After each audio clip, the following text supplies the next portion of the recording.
Vandag staan ons stil by 'n minder bekende prediker, 'n verteenwoordiger van Christus, 'n besondere man met die naam van Apollos. Kom ons lees van hom in Handelinge 18, vers 27 en 28.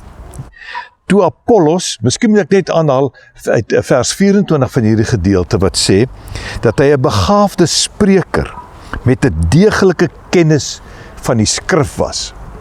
Nou, dit is Apollos, 'n begaafde spreker met 'n deeglike kennis van die skrif, en verwysende natuurlik na die Ou Testament.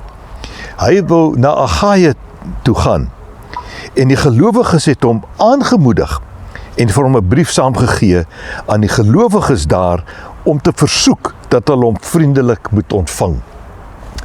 Hy was eintlik 'n onbekende persoon en dit was nodig dat die mense moes ingelig word, dat hulle hom maar kan vertrou.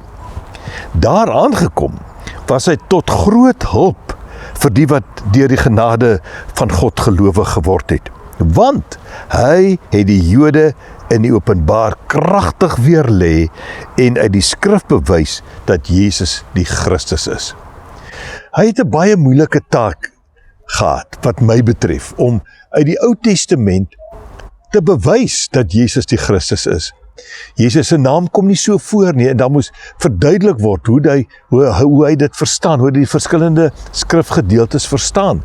En hy was suksesvol daarmee.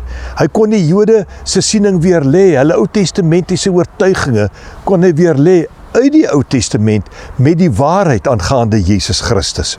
So, die woord van die Here is kosbaar. Dis die waarheid.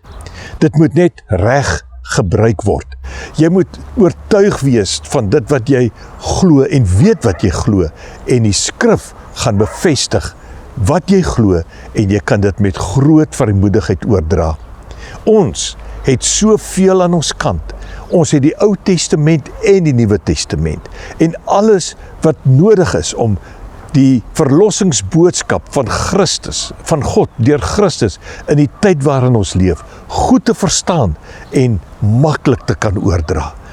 Ag, kom ons gebruik ons geleenthede, kom ons doen beter as tevore en loop mooi.